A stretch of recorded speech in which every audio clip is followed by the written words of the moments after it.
Welcome to Screw the Commute, the entrepreneurial podcast dedicated to getting you out of the car and into the money with your host, lifelong entrepreneur and multimillionaire, Tom Antion. Hey everybody, it's Tom here with episode 363 of Screw the Commute podcast. I'm here with Scott Tucker. He's a veteran, he's a West Point graduate, and he's got a very, very colorful past that we'll get into, but he helps veterans learn about wealth, and he's got a book out on it, and we'll hear all about that shortly. So make sure you grab a copy of our automation book. It's at screwthecommute.com/automate free. It's your gift for listening to the show. We sell it for $27, but you get it because you're listening to this show. And I'll tell you what, we figured it out a couple years ago. This is no BS. Just one of the tips in the book has saved me 7.5 million keystrokes. All right, it's not, we estimated it, how much it saved. And we got cell phone tips and all kinds of things to automate your business and cut your workload down. It's awesome. So check it out at screwthecommute.com/automate free. While you're over there, pick up a copy of our podcast app at screwthecommute.com/app. That's APP. And you can put us on your cell phone, tablet, take it with you on the road. We got training on how to use it. It does all kinds of cool things. Save your favorite episodes. And, it dims itself when you get a phone call and then starts playing again when you quit. It's really, really good. So check that out at screwthecommute.com/app. Now, I know people are freaking out because of the pandemic, and I don't mean to downplay all the pain that's from that, both financially and physically from people all around the world. But my job is to help people with their finances, kind of like Scott in a little bit different way. But it's not affected me or my students that much because we're able to sell from home digitally. I mean, I have had people call me up that have known me 20 years and say, "Hey, Tom, you okay? You okay with this pandemic?" And I'm like, what? I've been sitting here the same as I've been doing for 26 years. So I guess I'm all right. So I've been teaching this for 22 years, hit multimillionaire status 20 years ago, still to this day. And then 12 years ago, I decided to set myself apart from the rest of the world because there's so many scammers out there. So I went through 3 years of living hell trying to get the license. So I have the only licensed dedicated internet marketing school in the country, probably the world. And it's licensed to operate by SCHEV, the State Council on Higher Education in Virginia. But you don't have to be in Virginia. It's a distance learning school, and it's good quality distance learning, not the stuff they're trying to make little kindergartners do. It's powerful techniques that are in high demand. See, every business on the face of the earth needs email marketing and chat bots and shopping carts and everything else under the sun that you need. So that's what we concentrate on, and we have people making money before they even graduate, and not small amounts either. So check it out at imtcva.org, and a little bit later, I'll tell you how you can get a full scholarship that you can either use yourself or gift to somebody if you're in my mentor program. All right, let's get to the main event. Scott Tucker is an author, speaker, and founder of US Vet Wealth. It's a lifestyle and financial consulting brand that helps service members go from paychecks and government benefits to wealth and liberty. He's also a West Point graduate. Wow. We should have had him on. I'm going to put this over in the Vetrepreneurs tribe because we should have had him on during Vetrepreneurs Month in September. But he's a serial world traveler, a military financial expert, and he's an entrepreneur. Scott, are you ready to screw the commute? Hey, Tom. Yeah, man. Excited to be here. Thanks for having me. Yeah, buddy. So I think the last time I laid eyes on you, we were stuffing our face at Golden Corral. Yeah, Jen and I were just remembering that. No, it was a very welcome meal. Yeah, so tell everybody what you're doing now, and then we'll take you back, because like I said, I've looked into your past a little bit. It's very colorful, I would say. So in a good way, I've had an interesting life, so to speak. But no, I'm essentially, it was exciting to hear your intro, because in a way, that's kind of what I feel. In some ways intentionally, in some ways I kind of stumbled into it, but more of this kind of internet marketing version of what it means to give financial advice. Now I have a different philosophy on what it means to give financial advice as well, but it happens to work pretty well leveraging this thing called the internet. You'd be shocked in our industry of how few people are even attempting, let alone, building a real unique brand on it. So it's great to talk to you about that kind of stuff as well. Yeah, and I saw I know that you are very well versed in finances, and you just don't do what everybody else does, which is the key to success, I think. But I saw a quote of yours, CFP, that's Certified Financial Planner, does not come with a crystal ball. I love that. Right. Yeah, and I've been to so many meetings, and I have these CFPs trying to get me to go with them, and I'm thinking, like, how much money do you make? What do you know? If I make way more money than you, how are you going to advise me? And so you kind of were immersed in that for a long time, I guess, and then saw that there's better ways. Yeah, it's like once you understand, the CFP's been put up on this pedestal as a certification, really. It's nothing actually official. But it got people were told, hey, if you get this three letters behind your name, therefore you'll get more business, more respect, more clients, more money. And I started to see people go down that path and basically spend 3 years and end up looking like everybody else, because now they're put behind these extra standards where how can you brand yourself? How can you be unique and different? And they literally can't. And so I was just shocked that I was like, oh my gosh, this is our whole system. And then when you start thinking about, like, well, what's the cookie cutter financial advice we're being told to give them?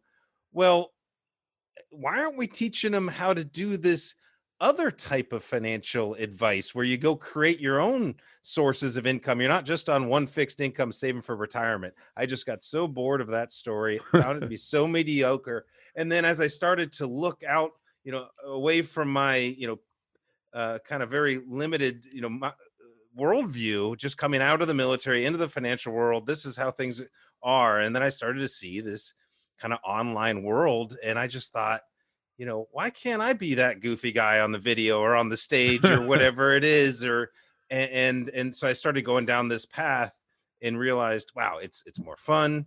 I can help more people, be more specific on who I help, not waste other people's time. So it's just, I realized, hey, that CFP and such, really you're commoditizing yourself. And it's like, it's nobody's fault. Hey, it's good education, it's good advice, but how do you differentiate?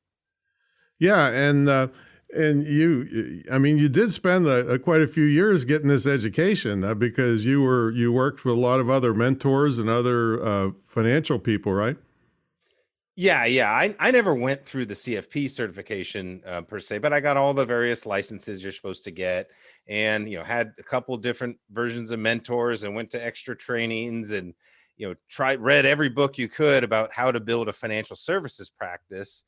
And I just was kind of shocked that, I looked at my mentors and these people telling me they're just telling you how to sell a client. I was like, cool, but what is this? What is the next step? And nobody really knew. And I never got a definitive answer. And so it was kind of frustrating. And with my education, I woke up kind of 5 years later, and I looked at my mentor and where I was like, I haven't grown at all. And I was like, oh, I was bringing in business. I was bringing in leads. And I realized, oh, this is how the whole system works. A couple guys get to the top, and then they surround themselves with folks that were basically just lead generators. And I was frustrated that I wasn't growing in the industry, and I kind of saw this happening to a lot of veterans, and it kind of pissed me off. Yeah, I don't blame you. Now, Yeah. a lot of veterans are going to hear this when I put it up in the Veteranpreneur Tribe. So what are some of the issues that are specific to veterans that you help them with? Well, a lot has to do with the military transition. That was kind of my epiphany, so to speak, that the traditional saving for financial, for retirement, financial planning is that kind of 40-year approach. And it was always about, age 60 or 65. And we're talking about active duty military who are going to be getting out at the military, even if they do a career in their late 30s or, early to mid 40s, they're planning for a whole nother life. So now all of a sudden that life's coming with a fixed income at that young age, which is the pension. It's one of the best benefits that we get in all of America is to start getting a retirement pension at the day you retire, not at age 60 or something. So this becomes a very valuable resource. And unfortunately, the mindset is always kind of, well, it's a monthly stipend, it's nice, but it's like, you got to start thinking about that as one of your assets, your resources. And it's actually worth, depending on rank or something, but in the high six figures and in low to mid seven figures of actual value. And it's like, okay, well, look at that benefit differently. Now start looking at your other options and opportunities for post-military life differently, especially now here in the last 10 years where things have changed drastically. There's more and more veterans entering the entrepreneurial space. It's easier to network than ever using things like LinkedIn. And so we just want to get people thinking down these approaches and using their benefits. And part of that benefit is the network. This is your network is your net worth. Mm-hmm. You know how that one goes. Yeah. And we all know it. They always say go out and network, but usually you're coming out of the military, they give you a class on how to build a resume. And put a photo up that maybe you're not in uniform, but you're in a suit with a short haircut. You all look the same. And so that's where we want to get a little bit thinking differently about what does it mean to have a benefit. It's not we're kind of taught it to be a handout. Hey, how can we give the veterans more handouts? It's like, no, that doesn't. We all know handouts don't solve problems, but using a resource and asset differently. I think your 20 years of service to get those extra benefits, that is now an asset. We start thinking that way, Mm-hmm. then now we're on the right side of the Robert Kiyosaki quadrant. We're thinking more like a business owner investor. Yeah, maybe we still go out and get a job, but I think this is imperative to get veterans out of that.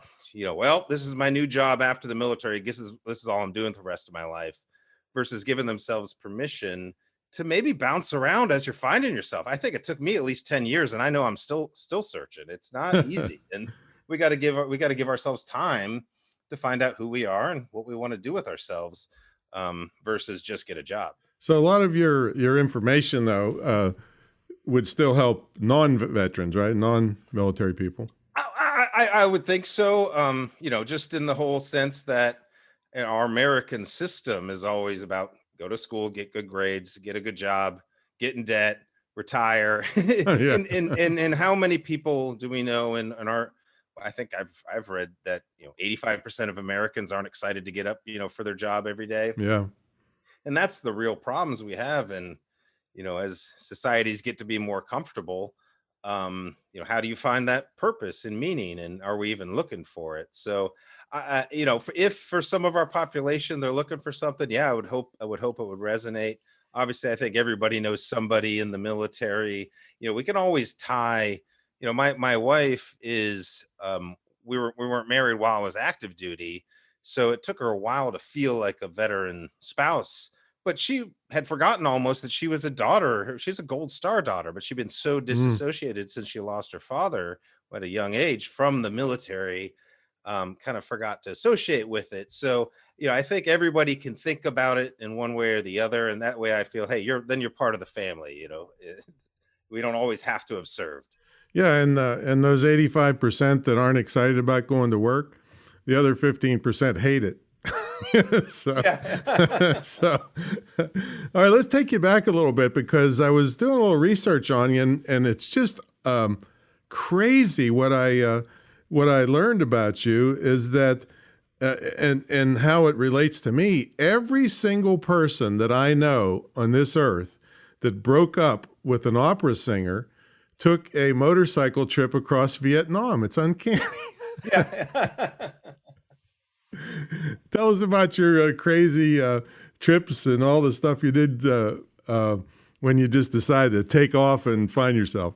Yeah, I mean, I had done some traveling. I think even while I was at West Point, got to spend a summer in Brazil, touring military bases down there, and I just started to fall in love with this idea of just going to different places, kind of getting somewot off the grid. Nothing Yeah, crazy, but you but were taking calls from like it, what's the was. place in Thailand on the beach?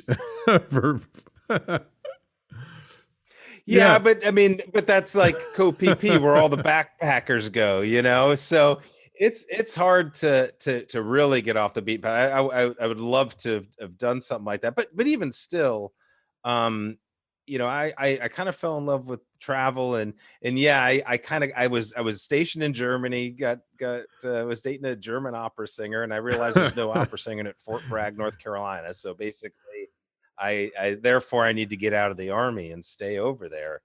And so I ended up, that was kind of the catalyst for what ended up being a total of 11 years in wow. Germany as my residence. And then yeah, once I realized I was quite low on the priority list next to opera, and I got thrown. I got thrown. I found myself kind of stuck in Europe in a way, and it was a bit of a blessing and a curse. But I was able to then use that time and some of the resources I created for myself to travel a lot. And I'd try to not just go like look at the Eiffel Tower. I'd like to go to a World Cup or run with the bulls or yeah, Yeah, I motorcycle told you, across like Vietnam. every That person was I pretty know fun. in the whole world that broke up with an opera singer has done that. So, so, so what do you think overall that mistakes people make with their finances, especially if they're in business? I mean, it's just understanding that, hey, let's be realistic with the game we're in. Do we understand how the monetary system really works, how the banks really work, how money's created, who's getting interest on the loans and stuff? And then the assumption is for things like retirement dollars or just anything I don't know what to do with, we're playing the stock market. And I know like people like to watch the charts and all that, and maybe they're day traders, whatever, but the vast majority folks are just focusing on their mission. They might make a lot of money, might make a little. And if they're putting money away in things like the stock market and not really paying attention to it, it's, Right, we right. didn't see that. Who saw the coronavirus coming? China Who did. saw the China Federal saw Reserve? it. Yeah, right. And so the stock market crashes, and then people go, "Oh shucks," but they're not paying attention to it because the media's flipped our attention elsewhere, and then the Federal Reserve just makes money out of thin air, buys it back up the stock. And now we're back up to all-time highs. It's like, guys, this is a game. The only thing we can truly control is the assets we create and therefore produce income and leverage from and whatever. So that's all. There's no right or wrong. Hey, guess what? If you want to get returns, you're going to have to play the market in some capacity. I just think maybe folks should be paying a little bit more attention to it. Realize, heck, there's a lot of people who don't do the stock market at all and make a ton of money. Maybe they do real estate. Maybe they just flip businesses. There's we don't just have to play that game, especially if we're not really paying attention to it and not truly understanding it. So I just think with the modern age, modern technology, I'm not saying everybody run to gold and Bitcoin. I have no idea. I honestly, I'm the one investment advisor is like, no idea what's happening in the future. That's the one thing I can guarantee. So I'm not gonna. But the point is, my message really is, it's your money. Stop just passing it off to an investment advisor, assuming that they really know anything better, because it's impossible to know. And so let's just be honest and say, yeah, sometimes you pay someone to manage your money, but understand at the end of the day, this is your investment, this is your resource, especially in these changing times. If stuff goes sideways, are we going to waste our time trying to blame somebody just because you hired him and he gave me bad advice? Like, how does that help you? Exactly. And then Right. maybe their crystal ball was defective. It could have been not their Right. fault. Right. Yeah. Yeah. So yeah, it's like, I'm not trying to disparage the industry or whatever. It's just kind of like, I don't know. I think Americans have the technology now. They're spend so much time research, learning every little thing about some conspiracy theory or something. But why not pay attention to how to do this part of your life a little more intentionally, so maybe then you can become more self-employed and take advantage of They're this putting cell phone apps that you can jump in the stock market like for $5 or something. I don't know the name. I might saw somebody talking about it. Yeah, well, I'm sure all the people that use those are really up on all the details of the stock market.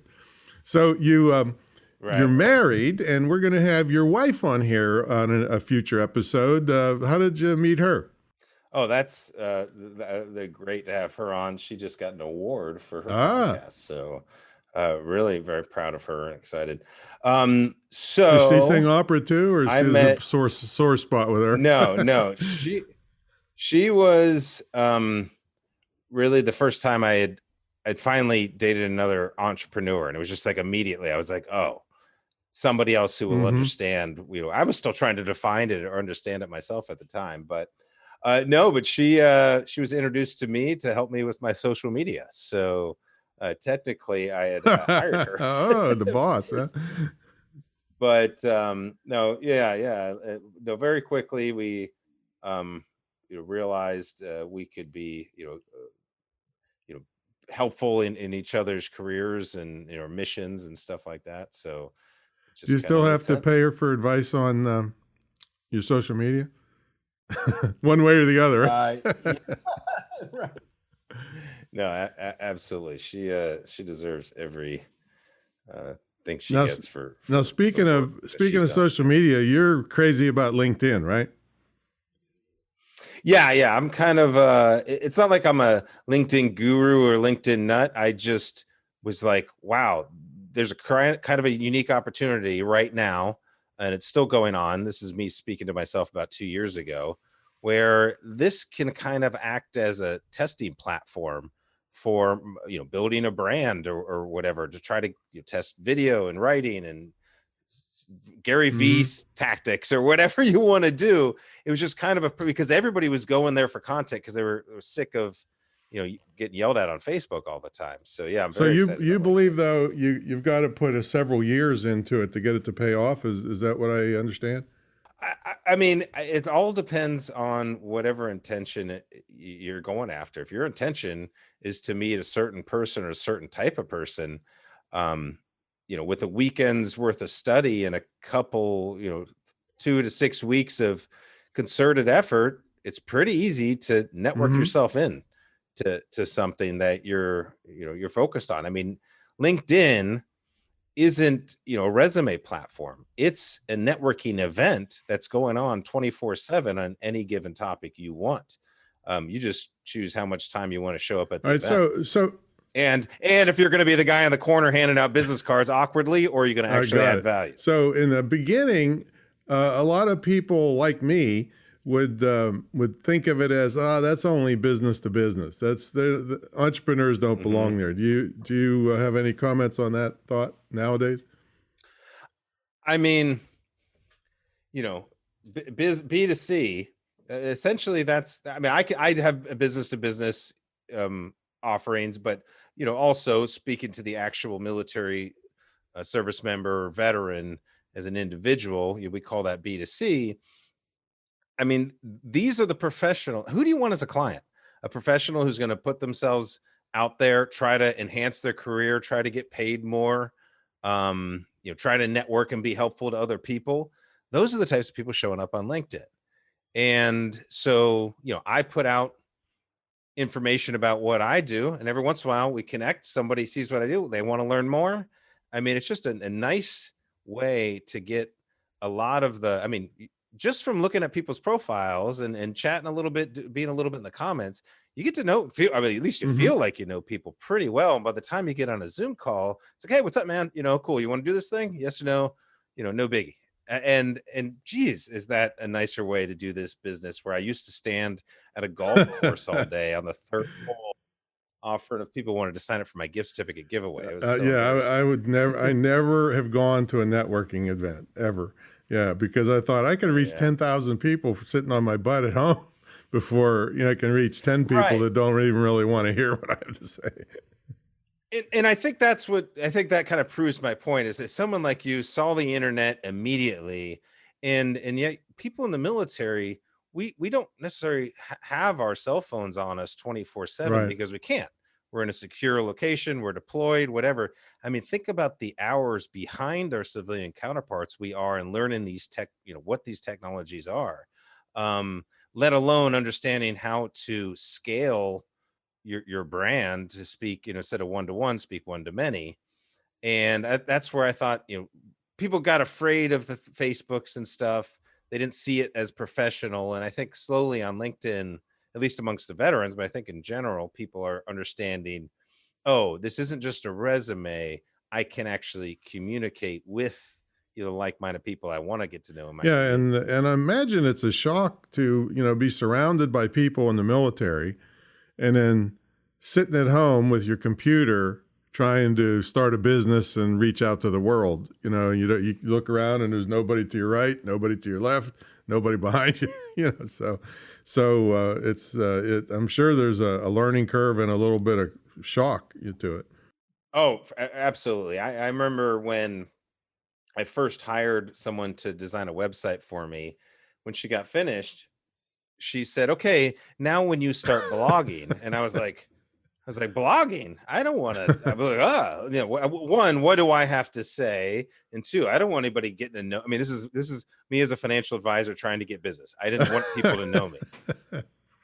So I don't know if that was part of the quiet professional in me from the military side, like, oh, I'm not trying to stand out over here, or it was just the ignorance of kind of always hmm following orders and not understanding what it means to be productive and creating value for others. So yeah, I had a number of years just taking two steps forward, one step back, because I refused to shift my identity from that of someone. It was imposter syndrome, Yeah, whatever. yeah, I'm sure. All right, so we got to take a brief sponsor break. When we come back, we're going to ask Scott what a typical day looks like for him and how he stays motivated. So, folks, about a little bit over 20 years ago, I kind of turned the internet marketing world on its head in that guys and women, not too many women at the time, but guys like me were charging $50,000 or $100,000 up front to small business people to teach them what we knew. And I thought, well, I know a lot of these people. They're ripoffs. They'd be hiding out in Thailand if you gave them $50,000 and never help you. So I said, I'm going to turn this upside down. So I decided to charge a relatively small entry fee and then tie my success to their success. So for me to get my $50,000, you have to make $200,000 net. Well, people really like this idea. And 1,700 plus students later, and 20 years later, it's still going strong.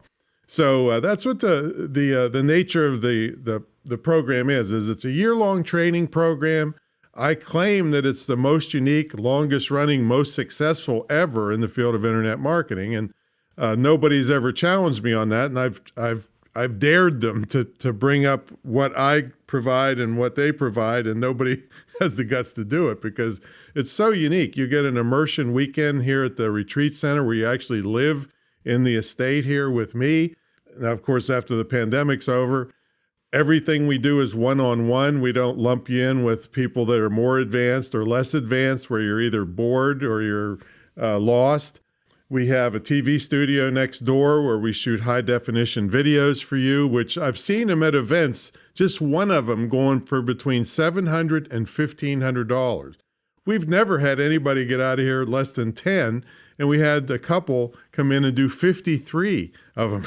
All right, and we edit them, put the graphics on, and you go home with high quality marketing videos, and you get a scholarship to the school I was telling you about earlier, which you can either use yourself or gift to somebody else. And it's one of the best legacy gifts you could ever give to a young person, because if you've been watching, all the kids are saddled with debt, or the parents are mortgaged their house.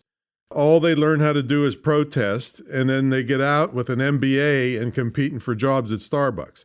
So that doesn't happen to my students. My students have highly in-demand skills that every business on earth needs. So before they graduate, people are asking to work for them. So very, very powerful program. You can check it out at greatinternetmarketingtraining.com. And give me a call. I'm very accessible. I'm one of the only guys that will talk to you. Let alone people like me will not even talk to you, let alone teach you anything. So check it out at greatinternetmarketingtraining.com. And can't wait to hear from you. All right, let's get back to the main event. Scott Tucker is here with us, and Scott is a military veteran, a West Point grad, and he helps other veterans with their finances. And Scott, so what's a typical day look like for you? I'm sure you got a lifestyle business. You do what you want to do, but what's it look like over there? You get up early. What do you do? Yeah, I mean, obviously this is the pandemic era, of course, but quite frankly, I was so focused on I spent a number of years kind of searching to find myself, and that led to a lot of the travels. I've moved to a couple different places. But once I kind of got dialed in on the mission, it's kind of one of those things you hear everybody, get so focused on it where, I'd go to conferences typically is what would be the next thing on my horizon. But the only thing that changed since the lockdowns started for me was that I just didn't feel so bad about not going out as much. So I was just like, oh, okay, cool. It's like, I've been sitting here, I've been starting to write and learn to build websites, just learning all these new digital skills, teaching them self-taught really. Once I kind of, I tested out my ideas on LinkedIn, and I was like, all right, now I got to do all this next level stuff. Where do I start? How do I do video? How do I do Facebook ads? I just kind of been building that up. And so, typical day, week for me is just a mix of, creating content. I'm not more of a like, hey, scheduling out my content. I just go with where things are pulling me. I mean, this last year, I didn't write just one book. I actually wrote a couple of other ebooks as well. And also published like 40 articles on my website.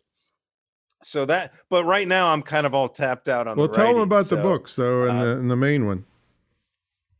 Yeah, so the main one's called Veteran Wealth Secrets, and that it's a culmination of about 3 years of me trying to, I don't like being labeled as a financial advisor, yet I'm still in the financial industry, and I'm like, how do I explain what it is I'm trying to do? Because I think I'm defining something new, a bit of a blue ocean.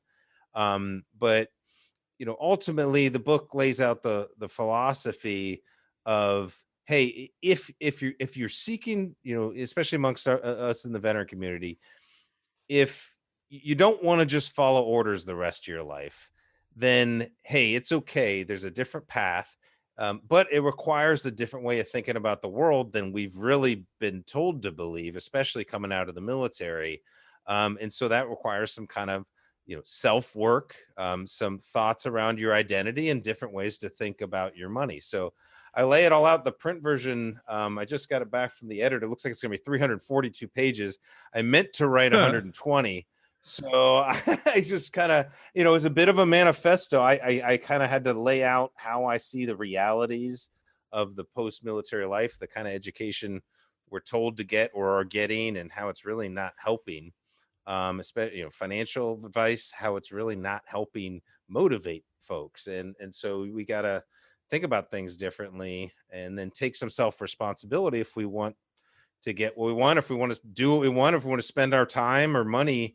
Essentially what I'm talking about in the book is, it's not about the money. It's not about getting rich. That's the lie. It's about, wealth is about the time and the purpose. You use money to buy yourself that time to figure out your purpose. I mean, otherwise, what are we all doing? We all want to serve. At least most veterans, we want to serve in some way. But we get stuck in the cubicle if we're told to just replace the paycheck. Well, I really enjoyed the stories. I got a manuscript of it, and was enjoying the stories of you sitting on the beach and working for the mentors that weren't really mentors, and it's a lot of fun there. When's it going to be ready? Because this would make a great gift for other veterans, I would think. Yeah, absolutely. It's available now on Amazon. Went live on Veterans Day last week. I mean, Kindle or print version or what? Kindle version right now. It should have the print version up in a few weeks. Can you But that'll pre-order, or be they available. allow that anymore? I could set that up for actually I probably should set that up for the print version. Yeah, I just I'm wasn't not sure sure that they when allow it it anymore. was I going was to be up. talking to another author today that said there was some question about that, but at any rate, it'd be a good. You can Interesting. gift Kindle books too, folks. It would be a great gift for other veterans. So grab a copy for anybody you know is served, and should help them. Do they have to be retired already, or can this help them No, plan? I mean, ideally you're reading this while you're still in basic training, because the Okay. reality is, yes, yes, you want to sign up to serve your country, but we get a lot of pretty good pay and benefits. The fact that, the thought that military active duty are poor, well, no, the ones who are handling their money bad are poor. There's a lot of young folks enlisted, by the way, not getting the huge paychecks that officers get, but learn how to do real estate investing, start a business on the side, Mm-hmm. websites. There's plenty that make a lot of Great, money. great, great. So I didn't Yeah. realize that this would be good for that. Just somebody's just starting in the military. Yeah, because it gives them an opportunity to think, like, at one point you're going to leave the military. The sooner you're preparing yourself for whatever that might mean, especially if you can get out, even if you do 20 years and get a pension, if you're also got a couple of websites paying you or some Mm-hmm. real estate investments paying you, wow, imagine the opportunities you've now created for yourself, instead of just having to go to a job fair and hoping you get the Yeah, and high I enough would. salary. I know. I've been discouraging people now for the past year to invest in commercial real estate. Other than apartments will still be okay, but the thing is for retail space and everything, they're just dying because everybody's I seeing that they heard, can work at home, and a lot of these companies. I mean, I yeah, closed my school building because everybody was working at home. It was $7,500 a month for nothing, just for air. And so my lease was up. I said, forget this. And the state was kind yeah, enough to let me wait till the pandemic's over to open. I have to have a building for this license. But they were, right. and other companies are realizing, hey, why should we have somebody writing a blog post and pay $25 to $100 a square foot to have them sitting there when they could do it at home? So a lot of commercial brokers are really, really hurting and scrambling. But so how do you stay motivated working for yourself? Um, I think it's just one of those things where, for me, eh, this became my passion, my hobby, just the desire to learn and grow and to start actually completing something for myself. I remember when I wrote my first book, I was like 38 years old or something like that. And when I got the print from Amazon, print copy in my hand, and I was just like, holy cow, this is, I'm at like 38 years old, and this is the first time in my life that I gave myself an assignment and completed it. It wasn't order. It wasn't just, hey, this week's assignment in school is to paint this or that. I mean, it was just straight out of my pure creativity, and then to have somebody, of course, read it and go, actually, man, that was pretty good. Yeah. There's some good stuff in there. Like, I had some good idea. And I'm just like, oh, I can now recreate that. And so the skill sets I've learned since then, I've had, quite honestly, I think I got more work done in this last year. And quite honestly, I took some time where I wasn't really doing a whole lot just because I needed a mental break. But in this last year, I think I got more work done than I did in most of my adult life, and that Yeah, includes time in the army. And it's just shocking to really think about it, because I realized how much of my time was just busy work or stand around and wait, or just it's like, wow. And so that's just a huge epiphany for me. And you kind of feel a little bit like, well, I got so much time left. Let's go see what happens. What I used to never have financial goals. Like, I would always just think, if I'm making as much as I'm making in the army, like, that'll be good enough for me. And when I hit that goal, I'd stop working. But now I just, think crazy big goals, because it's like, all right, well, now I can take huge steps. And if I end up, doing pretty good, it's going to be way better off than I ever thought before. And that's kind of what's happening. So it's fun to just experience it and see kind of what happened. So I'm just in one of those, instead of, showing up in a different city around the world and trying to figure things out like I used to do, I think that kind of got me prepared in a way to just be throwing myself in a lot of different uncomfortable situations, putting a book out there, starting YouTube videos. Like, yeah, it's still, but there's a bit of the thrill of that kind of challenge. Doesn't keep me in quite a good shape as I used to be, but those days are behind me too. Yeah.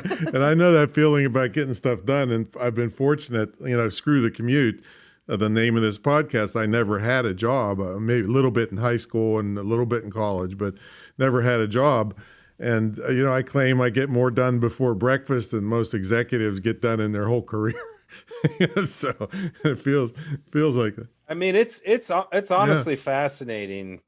The amount of just either busy work or, we're all getting paid on a set monthly paycheck in the military. Rarely does somebody get fired, let alone we start talking, government bureaucracy. If you've ever worked in a military command where you have civilian employees around, it's heart-wrenching when you think of the taxpayers' money and stuff like that. So, yeah, I just wanted to do it the right way at some point, and not feel like I'll waste his space. Well, thanks for coming on, man. Tell people how they get a hold of you and give them the name of the book and stuff again. Yeah. Well, thanks, Tom, for having me. It's been fun. You could find me on LinkedIn at Scott R. Tucker. I'm very active Scott on is LinkedIn. 2 T's, so hit me right? up with a message there. Yeah. Scott R. Tucker. And yeah, my main website is usvetwealth.com. And if you want a free PDF copy of the book, that's always available for free at Veteran Wealth Secrets. Veteran Wealth Secrets. We'll have all this stuff in the show notes, folks. Well, great. Tell your wife I said hi. We'll be talking to her soon. And thanks for coming on, man. No, well, thanks again for having me. I really appreciate getting to talk to someone with so much success like yourself. And I look forward to learning from you more. Sounds good, man. All right, everybody. We'll catch y'all in the next episode. See you later.